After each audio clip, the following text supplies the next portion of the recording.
ಸಂಖ್ಯೆ 13 ಮತ್ತು 16ರಲ್ಲಿ ಕೆಲವೊಂದಿಷ್ಟು ಪ್ರಶ್ನೋತ್ತರಗಳಿದ್ದಾವೆ, ಅವುಗಳನ್ನು ನೋಡೋಣ.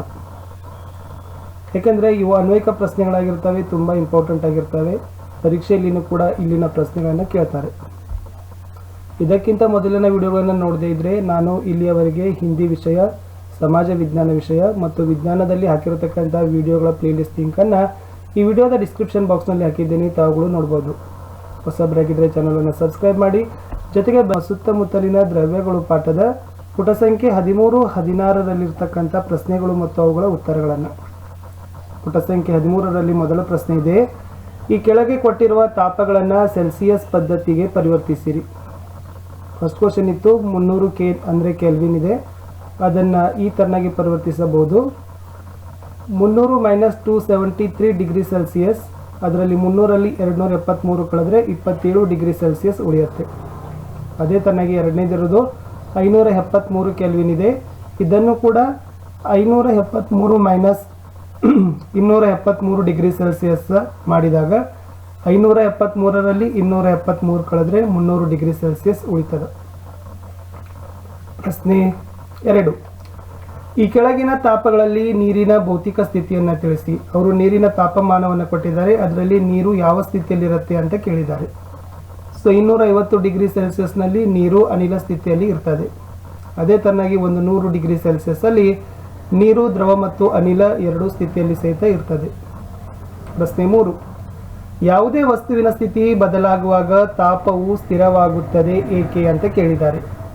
ಉತ್ತರ ನೋಡೋದಾದರೆ, ದ್ರವ್ಯಗಳ ಸ್ಥಿತಿ ಬದಲಾಗುವಾಗ ತಾಪ ಯಾವತ್ತೂ ಕೂಡ ಸ್ಥಿರನೇ ಆಗಿರ್ತದೆ. ದ್ರವ್ಯಗಳ ತಾಪ ಹೆಚ್ಚಿಸಲು ನೀಡಿದ ಶಾಖವು ಕಣಗಳ ನಡುವೆ ಆಕರ್ಷಣ ಬಲ ಮೀರಿ ದ್ರವ್ಯಗಳ ಸ್ಥಿತಿ ಬದಲಾವಣೆಗೆ ಬಳಕೆ ಆಗ್ತದೆ. ಆದ್ದರಿಂದ ಯಾವುದೇ ವಸ್ತುವಿನ ಸ್ಥಿತಿ ಬದಲಾಗುವಾಗ ತಾಪ ಸ್ಥಿರವಾಗಿರ್ತದೆ ಅಂತ ಹೇಳ್ಬೋದು. ಪ್ರಶ್ನೆ 4. ವಾತಾವರಣದ ಅನಿಲಗಳನ್ನು ದ್ರವಿಸುವ ವಿಧಾನಗಳಿದ್ದರೆ ಸಲಹೆಗಳನ್ನು ನೀಡಿ. ನೋಡಿ, ಕ್ವಶನ್ ಏನಿತ್ತು, ವಾತಾವರಣದಲ್ಲಿ ಅನಿಲಗಳನ್ನು ದ್ರವಿಸ್ತಕ್ಕಂಥ ವಿಧಾನಗಳಿದ್ರೆ ಸಲಹೆ ಕೊಡಲಿಕ್ಕೆ ಕೇಳಿದ್ದಾರೆ. ನಾವು ಹೇಳ್ಬೋದು ಅಂತಂದರೆ, ಅನಿಲದಲ್ಲಿನ ತಾಪವನ್ನು ಕಡಿಮೆ ಮಾಡ್ಬೋದು ಮತ್ತು ಅದರ ಮೇಲೆ ಒತ್ತಡವನ್ನು ಹಾಕಿದರೆ ಅನಿಲಗಳನ್ನು ನಾವೇನು ಮಾಡ್ಬೋದು, ದ್ರವ ಸ್ಥಿತಿಗೆ ತರಬಹುದು. ಅನಿಲ ಸ್ಥಿತಿಗಳ ತಾಪ ಕಡಿಮೆ ಮಾಡೋದು ಮತ್ತು ಒತ್ತಡಗಳನ್ನು ಹಾಕೋದ್ರಿಂದ ಅವುಗಳನ್ನು ನಾವೇನು ಮಾಡ್ಬೋದು, ದ್ರವ ಸ್ಥಿತಿಗೆ ತರಬಹುದು ಅಂತ ಹೇಳ್ಬೋದು. ಪುಟ ಸಂಖ್ಯೆ 16ರಲ್ಲಿರ್ತಕ್ಕಂಥ ಪ್ರಶ್ನೆಗಳು. ಸೊ ಫಸ್ಟ್ ಕ್ವಶನ್ ಇದೆ, ತಂಪು ಕಾರಿಯು ಬಿಸಿಯಾದ ಶುಷ್ಕ ದಿನದಲ್ಲಿ ಹೆಚ್ಚು ತಂಪಾಗಿಸುತ್ತದೆ ಏಕೆ ಅಂತ ಕೇಳಿದ್ದಾರೆ. ಉತ್ತರ ನೋಡೋದಾದರೆ, ದ್ರವಗಳಲ್ಲಿನ ಕಣಗಳು ಬಾಷ್ಪೀಕರಣವಾಗುವಾಗ ಕಳೆದುಕೊಂಡ ಶಕ್ತಿಯನ್ನು ಸುತ್ತಮುತ್ತಲಿನ ವಾತಾವರಣದಿಂದ ಮರಳಿ ಪಡೆದುಕೊಳ್ಳುತ್ತವೆ. ಆದುದರಿಂದ ತಂಪು ಕಾರಿಯು ಬಿಸಿಯಾದ ಶುಷ್ಕ ದಿನದಲ್ಲಿ ಹೆಚ್ಚು ತಂಪಾಗಿಸುತ್ತದೆ. ನೋಡಿ, ಅರ್ಥ ಆಗಿರ್ಬೋದು ಅಂದ್ಕೊಂಡಿನಿ. ದ್ರವಗಳಲ್ಲಿನ ಕಣಗಳು ಬಾಷ್ಪೀಕರಣ ಆಗ್ತಕ್ಕಂಥ ಸಂದರ್ಭದಲ್ಲಿ ಅವು ಕಳೆದುಕೊಂಡಿರ್ತಕ್ಕಂಥ ಶಕ್ತಿಯನ್ನು ತಮ್ಮ ಸುತ್ತಮುತ್ತಲಿನ ವಾತಾವರಣದಿಂದ ಮರಳಿ ಪಡೆದುಕೊಳ್ತವೆ. ಅದಕ್ಕಾಗಿ ತಂಪು ಕಾರಿಯು ಬಿಸಿಯಾದ ಶುಷ್ಕ ದಿನದಲ್ಲಿ ಹೆಚ್ಚು ತಂಪಾಗಿರ್ತವೆ. ಪ್ರಶ್ನೆ 2. ಬೇಸಿಗೆ ದಿನದಲ್ಲಿ ಮಡಕೆಯಲ್ಲಿನ ನೀರು ತಂಪಾಗಿರುತ್ತದೆ ಏಕೆ? ಸೊ ತಮ್ಮೆಲ್ರಿಗೂ ಕೂಡ ಗೊತ್ತಿರ್ಬೋದು, ಬೇಸಿಗೆ ದಿನದಲ್ಲಿ ಮಡಕೆಯ ನೀರು ತಂಪಿರ್ತದೆ ಅಂತ. ಸೊ ನಾವೇನು ಮಾಡ್ತೀವಪ್ಪ ಅಂದ್ರೆ ಮಡಕೆಯ ನೀರನ್ನು ಕುಡಿತೀವಿ. ಅದಕ್ಕೆ ಕಾರಣ ಏನು ಅಂತಂದರೆ, ನೀರು ಬಾಷ್ಪೀಕರಣವಾಗುವಾಗ ತಾಪ ಶಕ್ತಿಯನ್ನು ಹೀರಿಕೊಳ್ತದೆ. ಅದಕ್ಕಾಗಿ ಸೊ ಮಡಕೆಯ ನೀರು ಏನಾಗ್ತದಪ್ಪ ಅಂದ್ರೆ ಬೇಸಿಗೆಯ ದಿನದಲ್ಲಿ ತಂಪಾಗಿ ಇರ್ತದೆ. ಮುಂದಿನ ಪ್ರಶ್ನೆ 3. ನಮ್ಮ ಅಂಗೈ ಮೇಲೆ ಸ್ವಲ್ಪ ಅಸಿಟೋನ್ ಅಥವಾ ಪೆಟ್ರೋಲ್ ಅಥವಾ ಸುಗಂಧ ದ್ರವ್ಯ ಬಿದ್ದಾಗ ತಂಪಿನ ಅನುಭವವಾಗುತ್ತದೆ ಏಕೆ ಅಂತ ಕೇಳಿದ್ದಾರೆ. ನಮ್ಮ ಅಂಗೈ ಮೇಲೆ ಏನಾದರೂ ಸ್ವಲ್ಪ ಅಸಿಟೋನ್ ಆಗಿರ್ಬೋದು ಅಥವಾ ಪೆಟ್ರೋಲ್ ಆಗಿರ್ಬೋದು ಅಥವಾ ಸುಗಂಧ ದ್ರವ್ಯ ಬಿದ್ದಾಗ ತಂಪೇ ಆಗ್ತದೆ ಏಕೆ? ಯಾಕಂದ್ರೆ ಆ ಅಸಿಟೋನ್ ಇರ್ಬೋದು ಅಥವಾ ಪೆಟ್ರೋಲ್ ಇರ್ಬೋದು ಅಥವಾ ಸುಗಂಧ ದ್ರವ್ಯದಲ್ಲಿನ ಕಣಗಳು ನಮ್ಮ ಅಂಗೈ ಮೇಲಿನ ಶಕ್ತಿಯನ್ನು ಅಥವಾ ಸುತ್ತಮುತ್ತಲಿನ ಶಕ್ತಿಯನ್ನು ಏನು ಮಾಡ್ತಾವಪ್ಪ ಅಂತಂದ್ರೆ ಬಳಸಿಕೊಳ್ತವೆ ಮತ್ತು ಅದರ ಜೊತೆಗೆ ಆವಿ ಸಹಿತ ಆಗ್ತವೆ. ಸೊ ಆವಾಗ ನಮಗೆ ಏನಾಗ್ತದಪ್ಪ ಅಂತಂದ್ರೆ ತಂಪಿನ ಅನುಭವ ಆಗ್ತದೆ ಅಂತ ನಾವೇನು ಮಾಡ್ಬೋದು, ಹೇಳ್ಬೋದು. ಮುಂದಿನ ಪ್ರಶ್ನೆ 4. ನಾವು ಬಿಸಿಯಾದ ಚಹಾ ಮತ್ತು ಹಾಲನ್ನು ವೇಗವಾಗಿ ಹೀರಲು ತಟ್ಟೆಯಿಂದ ಸಾಧ್ಯವಾಗುತ್ತದೆ, ಆದರೆ ಲೋಟದಿಂದ ಸಾಧ್ಯವಾಗುವುದಿಲ್ಲ ಏಕೆ ಅಂತ ಕೇಳಿದ್ದಾರೆ. ಸಾಮಾನ್ಯವಾಗಿ ನಾವು ಚಹಾ ಮತ್ತು ಹಾಲನ್ನು ಬಿಸಿಯಾಗಿ ಇರ್ತಕ್ಕಂಥ ಕುಡಿಯೋ ಸಲುವಾಗಿ ನಾವೇನು ಮಾಡ್ತೀವಪ್ಪ ಅಂದ್ರೆ ತಟ್ಟೆಗಳನ್ನೇ ಬಳಸ್ತೀವಿ, ಆದರೆ ಲೋಟಗಳನ್ನು ಬಳಸೋದಿಲ್ಲ. ಇದಕ್ಕೆ ಏಕೆ ಅಂತ ಕೇಳಿದ್ದಾರೆ. ಉತ್ತರ ನೋಡೋದಾದರೆ ವಿದ್ಯಾರ್ಥಿಗಳೇ, ತಟ್ಟೆಯ ಮೇಲ್ಮೈ ವಿಸ್ತೀರ್ಣ ಚಹಾ ಲೋಟಕ್ಕಿಂತ ತುಂಬ ಹೆಚ್ಚಾಗಿರ್ತದೆ. ಆದ್ದರಿಂದ ಬಾಷ್ಪೀಕರಣ ಹೆಚ್ಚು ವೇಗವಾಗಿ ನಡೀತದೆ. ಆದ್ದರಿಂದ ನಾವು ಬಿಸಿಯಾದ ಚಹಾ ಮತ್ತು ಹಾಲನ್ನು ವೇಗವಾಗಿ ಹೀರಲು ತಟ್ಟೆಯಿಂದ ಸಾಧ್ಯವಾಗ್ತದೆ. ನಾವು ಗ್ರಾಮೀಣ ಭಾಷೆಯಲ್ಲಿ ಹೇಳಬೇಕಾದ್ರೆ ಲೋಟದ ಮುಖ ಏನಾಗ್ತದಪ್ಪ ಅಂದ್ರೆ ಚಿಕ್ಕದೇ ಆಗಿರ್ತದೆ, ಬಟ್ ತಟ್ಟೆಯ ಮುಖ ಏನಾಗಿರ್ತದೆ ಅಗಲವಾಗಿರ್ತದೆ.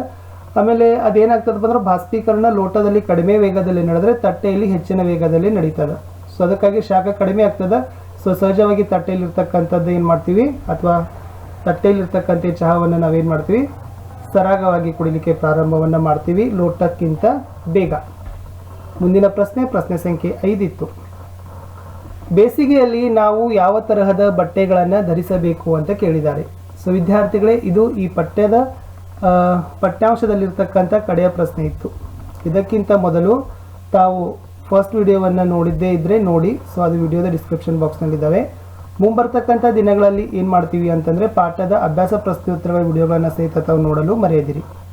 ಇದರಿಂದ ಸೊ ನಿಮಗೆ ಅನುಕೂಲ ಆಗ್ತದೆ. ನಿಮ್ಮ ಸ್ಟಡಿಯಲ್ಲಿ ಏನಾಗ್ತದಪ್ಪ ಅಂತಂದರೆ ಹೆಲ್ಪ್ ಆಗ್ತದೆ. ಉತ್ತರಗಳು ಸಿಗ್ತವೆ. ಸೊ ಉತ್ತರಗಳು ಭಾಳಷ್ಟು ಸರಳ ಇದ್ದಾವೆ, ಸಂಕ್ಷಿಪ್ತವಾಗಿದ್ದಾವೆ. ನೀವು ಪರೀಕ್ಷೆಯಲ್ಲಿ ಉತ್ತಮ ಅಂಕಗಳನ್ನು ಗಳಿಸ್ಬೋದು. ನಿಮ್ಮ ಸಾಮಾನ್ಯ ಜ್ಞಾನವನ್ನು ಸಹಿತ ನೀವೇನು ಮಾಡ್ಬೋದು, ಹೆಚ್ಚು ಪಡಿಸ್ಕೊಳ್ಬೋದು. ಸೊ ಇಷ್ಟೆಲ್ಲ ವಿಡಿಯೋಗಳನ್ನು ನೋಡಿದ ತಕ್ಷಣ ನಿಮಗೆ ಇಷ್ಟ ಆದರೆ ವಿಡಿಯೋವನ್ನು ಲೈಕ್ ಮಾಡಿ. ಸೊ ನೀವು ವಿಡಿಯೋವನ್ನು ನೋಡಿದ ತಕ್ಷಣ ನಿಮ್ಮ ಫ್ರೆಂಡ್ಸ್ ಸರ್ಕಲ್ಗೂ ಕೂಡ ಶೇರ್ ಮಾಡಲು ಮರೆಯದಿರಿ. ಯಾಕಂದರೆ ಅವ್ರಿಗೂ ಕೂಡ ಏನಾಗ್ತದಪ್ಪ ಅಂದರೆ ವಿಡಿಯೋವನ್ನು ನೋಡಿದ ತಕ್ಷಣ ಸ್ವಲ್ಪ ಹೆಲ್ಪ್ ಆಗ್ತದೆ. ಅವರು ಕೂಡ ತಮ್ಮ ನಾಲೆಡ್ಜನ್ನು ಏನು ಮಾಡ್ತಾರೆ, ಹೆಚ್ಚು ಮಾಡ್ಕೊಳ್ತಾರೆ. ಅಷ್ಟೇ ಅಲ್ಲದೆ ಸೊ ನಿಮಗೆ ಏನಾದರೆ ಈ ಕಂಟೆಂಟ್ಗಳಲ್ಲಿ ನಾವು ಹೇಳಿರ್ತಕ್ಕಂಥ ವಿಷಯಾಂಶಗಳಲ್ಲಿ ನಿಮಗೆ ಸಂದೇಹ ಅಥವಾ ಡೌಟ್ಗಳು ಅನಿಸಿದರೆ ತಾವು ಕೆಳಗಡೆ ಇರ್ತಕ್ಕಂಥ ಕಮೆಂಟ್ ಬಾಕ್ಸ್ನಲ್ಲಿ ಪಿನ್ನನ್ನು ಸಹಿತ ಮಾಡ್ಬೋದು. ಸೊ ಸಾಧ್ಯವಾದಷ್ಟು ಮಟ್ಟಿಗೆ ಸೊ ಉತ್ತರಗಳನ್ನು ಏನು ಮಾಡ್ತಾರೆ, ಕಮೆಂಟ್ಗೆ ಉತ್ತರಗಳನ್ನು ಕೊಡ್ತಾರೆ. ಸೊ ಕಡೆಯ ಪ್ರಶ್ನೆಗೆ ಹೋಗೋಕ್ಕಿಂತ ಮುಂಚೆ ನಾವು ಹಿಂದಿ ವಿಷಯದಲ್ಲಿನೂ ಕೂಡ ಹಾಕ್ತಾ ಇದ್ದೀವಿ, ಸಮಾಜ ವಿಜ್ಞಾನದಲ್ಲಿನೂ ಕೂಡ ಹಾಕ್ತಾ ಇದ್ದೀವಿ, ಆಮೇಲೆ ವಿಜ್ಞಾನ ವಿಷಯದಲ್ಲಿನೂ ಕೂಡ ವಿಡಿಯೋಗಳನ್ನು ಹಾಕ್ತಾ ಇದ್ದೀವಿ. ಮುಂಬರ್ತಕ್ಕಂಥ ದಿನಗಳಲ್ಲಿ ಕನ್ನಡ ಮತ್ತು ಇಂಗ್ಲೀಷ್ಗೆ ಸಂಬಂಧಪಟ್ಟಂತೆ ಈ ವಿಡಿಯೋಗಳನ್ನು ಸಹಿತ ಅಪ್ಲೋಡನ್ನು ಮಾಡ್ತೀವಿ. ಸೊ ವಿಡಿಯೋಗಳು ತುಂಬ ಇಂಪಾರ್ಟೆಂಟ್ ಇದ್ದಾವೆ, ತುಂಬ ಹೆಲ್ಪ್ಫುಲ್ ಇದ್ದಾವೆ. ನಿಜಕ್ಕೂ ಕೂಡ ನಿಮ್ಮ ಸ್ಟಡಿಗೆ ಇವುಗಳು ಏನಾಗಪ್ಪ ಅಂದರೆ ಯೂಸ್ಫುಲ್ ಆಗ್ತವೆ ಅನ್ನೋದನ್ನು ನಾವು ಹಿಂದೆ ಹಾಕ್ತಕ್ಕಂಥ ವಿಡಿಯೋಗಳ ವ್ಯೂಸ್ ಮೇಲೆ ಅದನ್ನು ತಿಳ್ಕೊಂಡಿದ್ದೀವಿ. ಯಾಕಂದರೆ ಹಿಂದ್ಗಡೆ ಆಗ್ತಕ್ಕಂಥ ವ್ಯೂಸ್ಗಳು ಎಷ್ಟೊಂದು ನಮಗೆ ಪ್ಲಸ್ ಇದಾವೆ ಅಂತಂದರೆ ಅವುಗಳ ಮೇಲೇ ನಾವು ಮೋಟಿವೇಟ್ ಆಗಿ ಇವೆಲ್ಲ ವಿಡಿಯೋಗಳನ್ನು ಹಾಕ್ತಾ ಇದ್ದೀವಿ. ಹಾಗಾದರೆ ಈ ಪ್ರಶ್ನೆ ಉತ್ತರ ತುಂಬಾ ಸರಳ ಇದೆ. ಸೊ ಬೇಸಿಗೆಯಲ್ಲಿ ನಾವೇನು ಮಾಡ್ತೀವಪ್ಪ ಅಂತಂದ್ರೆ ಹತ್ತಿಯ ಅಂತಹ ಅಂದರೆ ಹತ್ತಿ ತರಹದ ಬಟ್ಟೆಗಳನ್ನು ನಾವೇನು ಮಾಡ್ತೀವಿ, ಹಾಕ್ತೀವಿ ಅಂತಕ್ಕಂಥದ್ದು. ಇಲ್ಲಿಯವರೆಗೆ ವಿಡಿಯೋ ವೀಕ್ಷಿಸಿದ್ದಕ್ಕಾಗಿ ಧನ್ಯವಾದಗಳು. ಮೊದಲೇ ಹೇಳಿದ ಹಾಗೆ ವಿಡಿಯೋವನ್ನು ತಾವೆಲ್ಲರೂ ಕೂಡ ಲೈಕ್ ಮಾಡ್ತೀರಿ ಹಾಗೂ ಶೇರ್ ಮಾಡ್ತೀರಿ. ಹೊಸಬರಾಗಿದ್ದರೆ ಸಬ್ಸ್ಕ್ರೈಬ್ ಮಾಡ್ತೀರಾ ಅಂತ ನಂಬ್ಕೊಂಡು ಮತ್ತೆ ಸಿಗ್ತೀನಿ ಮುಂದೊಂದು ವಿಡಿಯೋದಲ್ಲಿ. Take care.